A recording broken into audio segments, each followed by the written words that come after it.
All right. Well, Sally, we're glad to have you today. If my math is correct, we're the 77th president of the Murray Rotary Club. Okay. I'm assuming we had one every year, and I counted backwards. Right. And kind of special to me because you were president the year before I was, so you were my mentor just a little bit. Oh my. And so I thought it might be interesting to give a little history of your family because you had your family's been very active in our community, and I just wanted to talk about your mom and your dad a little bit, and then maybe your husband and your children, just in case some of the future people who watch this can relate to some of these folks. Okay. Well, my parents are Sal and Frances Matarazzo. We moved to Murray when I was a child. I was about 9 years old because my parents came to work at the university. My parents both taught at the university, and we came from Central Kentucky and moved here. They still live here. My dad is a Rotarian, as you know. He didn't join Rotary until I was already in college and gone because he had taught classes during the day and could not. So until his class schedule changed and all, he could not do that. But they still do live in Murray, even though they were not originally from here. They fell in love with the town like so many people do, and so have stayed. I'm married to Warren Hopkins, and he was born and bred in Murray and has grandparents in Murray and that sort of thing too. His parents still live here also. Two children, Robbie and Daniel Hopkins. Robbie's in college right now at UK, and Daniel's in high school still, and so those are my two boys. And my husband's an attorney here in town, so we've been active in town. I'm a banker and have done that for all the years that we've been back. And Okay. Just a quick plug, your mom was one of my favorite teachers in high school. Well, she had always taught in high school, and then when we came to Murray, she taught at what was the university school for a while, and then went to actually teach at the university, but I think her love was always at the high school level.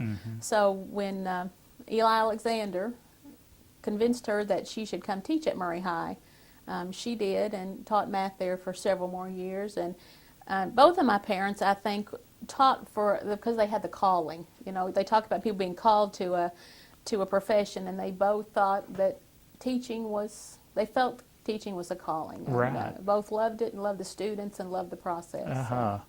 How about your introduction to Rotary? How did you first become, was it the banking community, or was it your dad, or do you remember? Well, my first experience with Rotary was sort of an odd one.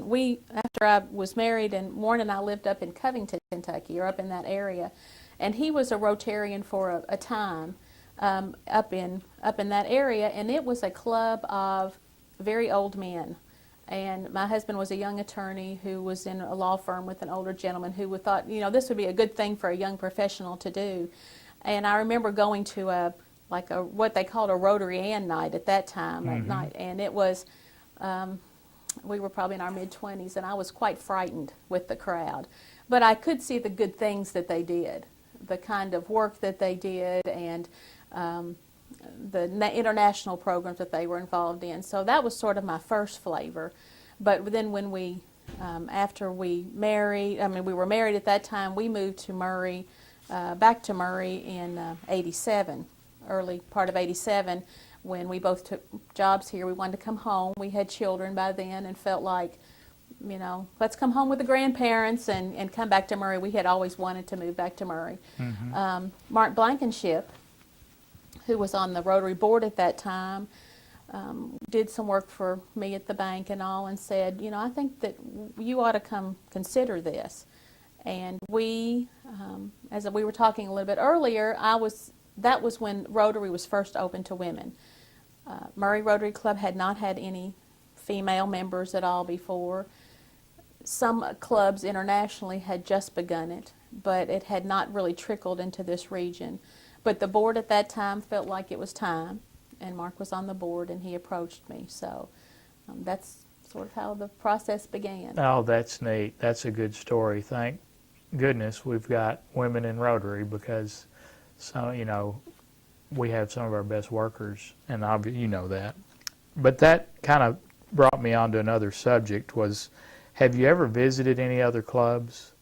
Yes, a little bit. I haven't gotten around like I like to, but I have been to the Marshall County Club and the Graves County Club, and I think the Paducah Club once. I don't think that and I told you I went to that one in Covington that was Right. quite a different, quite formal, quite proper.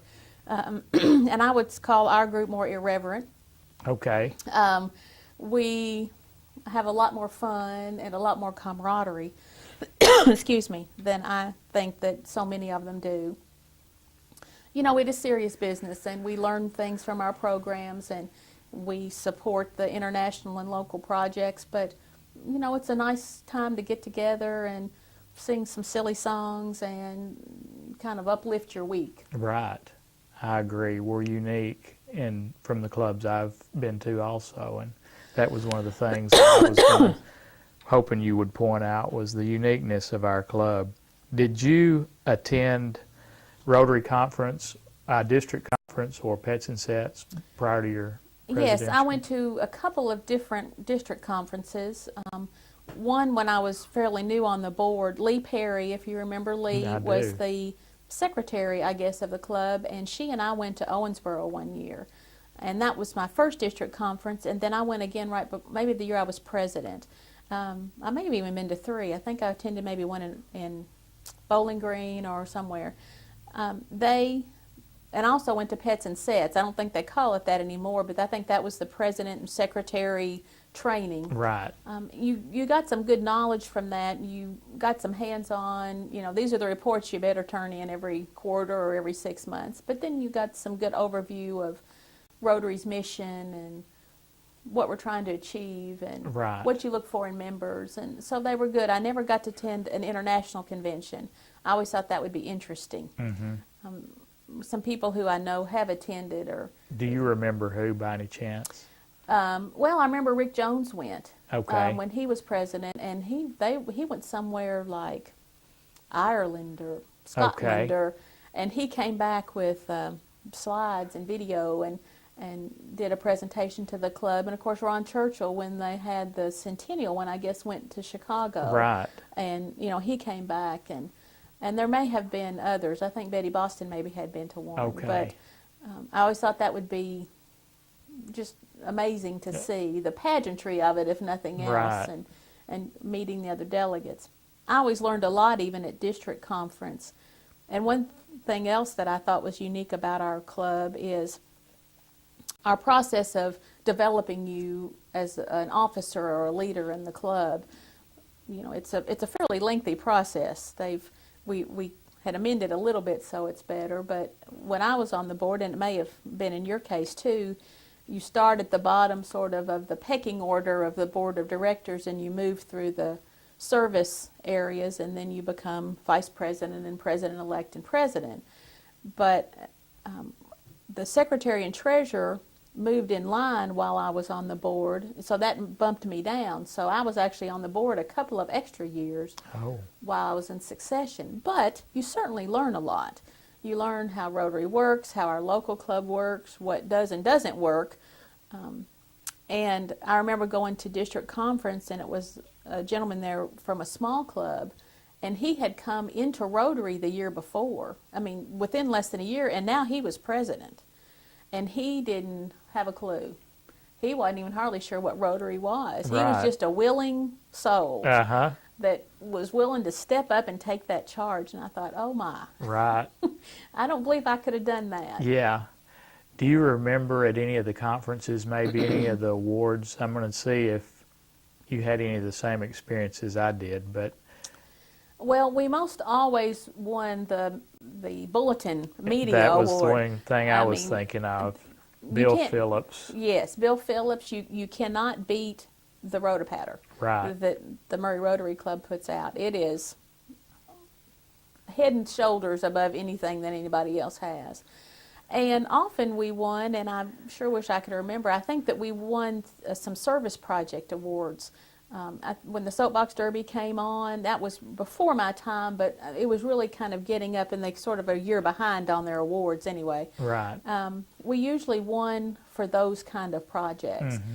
There was always a service project or something going on like that that Murray Rotary Club's identified for. Right. I think we were always recognized as an active club, and usually when district people would come in, they just almost, their eyes would light up because, like you said, we had fun at our meetings, and it was unique in that it wasn't just such a drab meeting. It was, we have a lot of fun. We do. We're strong with our foundation giving. Right. One thing that I remember doing during my tenure as president, I think which was in 2001, 2002, was every month we would have sort of a 5-minute, this is what the foundation will do for you. Right. So, we try to work on those international projects while we still do things like the amphitheater and the park and the local projects, that the scholarships locally and that sort of thing. Right.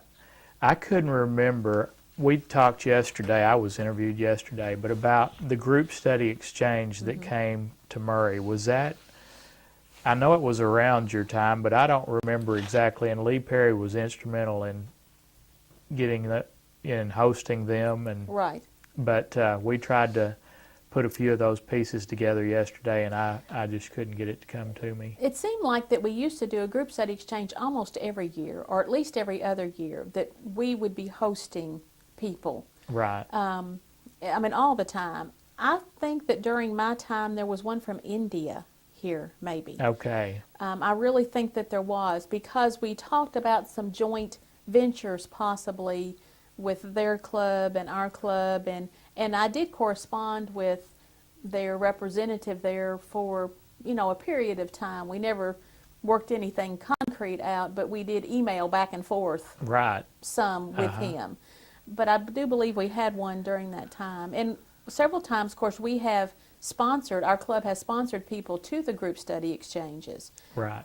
Of course, I don't think you can be a Rotarian and be part of one, but we would identify a candidate and they would be selected. How do you think that that international flavor in Rotary, where do you see, I guess, is that something you see as a big positive, the relationships, the Rotary Club in general, overall, the four-way test, the service above self, do you think that it catches on outside? I know that Rotary was started in Chicago and was mostly the U.S. for a while, and then started to expand. Do you see that growing? Do you see that over the course of your experiences? Have you had any thoughts about that? Well, I think that Rotary probably has been a club that has stood the test of time better than some. Sometimes service clubs, the excitement about them wanes. People don't have the time to be in a club, or they don't want to spend their time away from their family to be part of a club, or so I think people's interest in those kind of things wane. But to me, from what I can see, Rotary, and I don't have enrollment numbers or membership numbers, but the principles that it's built on, like the four-way test, can be so universal. To put service above self and to do what's right for others. You can do that here, or you can do that in Europe, or you can do that in Asia. You can do that anywhere in the world, and it's the right thing to do. Right. They're all-encompassing principles. It's not for a certain religion. It's not for a certain democratic, or it's not a political thing. It's just the right principles to live by. Right. So I think it can be applied anywhere in the world. So I think that is what makes Rotary very unique, and it has allowed me to see things more globally than I might have just being in Murray, Kentucky. We did, when they've had tsunamis or floods somewhere other part of the world, or when we give money for people to dig wells who have been in a drought area, or a dam project, Right. or something like that, it brings it a little closer to home than maybe if I'm just reading it in the newspaper. Right. Do you remember Chuck Ward and his Vietnamese? Yes. It just kind of dawned on me I hadn't yesterday. thought about that in a long time, Chuck, or the project, but yes, we did do. It was about a 2 or 3 year project we did Right. with Chuck, and because of his contacts from when he was in Vietnam during the war. And I think it was through Rotary, wasn't it? Yes, it was. I think he maybe even worked with a club there, or maybe formed a club there, or maybe we just helped. I don't remember the details, and I thought you might. But I don't remember the details, but I know that he went back to Vietnam, and there was a need that he saw. Right. And we worked for something for a couple of years, but boy, that's Digging been deep. a while ago. That's Yeah, been it has. 15 to 20 years ago. And so. hopefully somebody else will bring that up along the way. But as we talked about all this, I thought it'd be good to just kind of pick everybody's brain. One thing that I thought that might have happened during your presidency was the nighttime golf tournament. The glowing balls. Glowing Balls golf tournament. I don't know if that was during my presidency or before, but I certainly remember it. It was cold. It was cold. Wet. It was dark, and I know that it probably was before my time, because before my presidency, because Wayne Bennett was still here, and so was. I remember him very vividly at that event. We never had that event again, and I don't know why, because everybody had a really good time. That was fun. It was out at Sullivan's. Uh-huh. Out at Sullivan's. That was something. It was something. And I don't know, people thought we could never duplicate the fun, so maybe we should never do it again. Maybe. Or maybe it wasn't ever really a good idea other Yeah. than for fun in the first place. Best I remember, it was in October, November, and it was wet and it was cold. It was very cold. And hunting, you had one little glowing ball, and if you lost it, you were done. Out. Yeah, right, you right, were because out. they didn't have extra. I think we ordered maybe Just a enough. couple extra, Right. just enough. So a lot of people came back at the end with no ball Yeah. and no score, but they had a good time. Right. They had It had a good was. time It was going neat. around. Anything else that you can think of that you wanted to talk about? No, some of the things that I have worked on that I think have been kind of the biggest challenges were we developed a long-range plan. Dick Weaver, that may have been under Dick Weaver's term, but I think I chaired that committee where we surveyed the club and, the kind of things that we really wanted to do. We raised pretty good dollars every year from the telethon and our tournaments and that kind of thing, but we got to be a little hit and miss about where do we want this money to go. Right. It was sort of the biggest fire at the moment. So we put together, and some of the things that we liked, youth kind of programs, those kind of things, Habitat for Humanity, and some of the youth, Main Street Youth, and some of those Christmas things. for kids. Christmas for kids. We don't. Do we still do that? I don't know, but I know during those years we did have Christmas for kids, and that was special to those kids. Right. Most of the projects all the projects that were on that plan were local projects. Right. And did typically focus on youth, but then people wanted to make sure that we did some things for the Senior Citizen Center, and also for a few years we tried to focus our monies to some of the things that people really thought were important in our community. I think we started a process for applying, didn't we? Yes. So you After had, that we had a sheet, and why should we give to this, and how many people does it touch, and because sometimes we just had people walking in the board meeting and saying, here, Good cause. Good cause, but hand me $200 Right. or $500 or whatever. So from that came a little bit better process of how we did things. yeah. I remember the first board meetings I attended were at the old Poly Guys, downtown at the old Poly House. Okay. Upstairs, I think. I never attended there.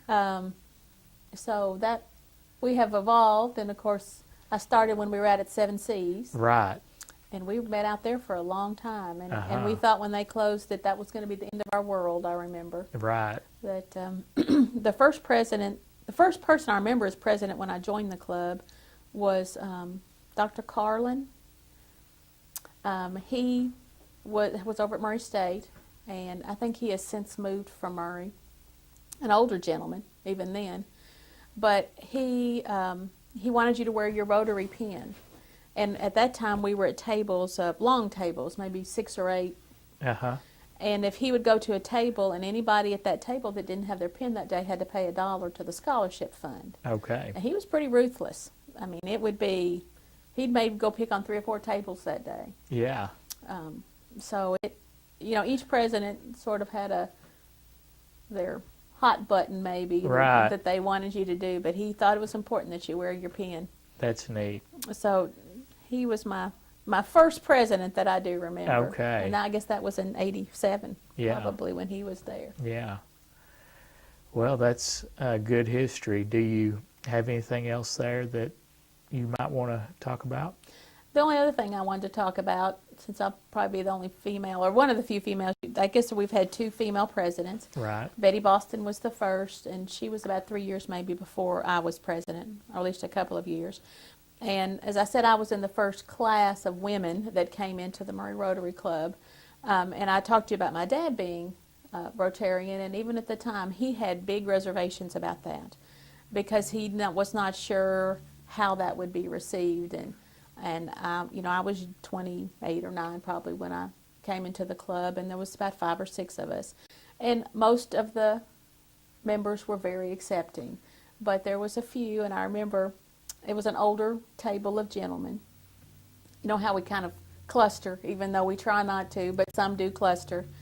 And I would say that none of them are still in the club because they probably are not even around anymore. But Right. I sat down one day because you sort of want to go meet other people, and I sat down and I said hello, and they spoke, and they never said another word to me the whole time. Oh. And I understood. I'd say their average age was 80 to 85. Creatures of habit. Creatures of habit, and I understood, but I didn't sit at that table anymore. Right.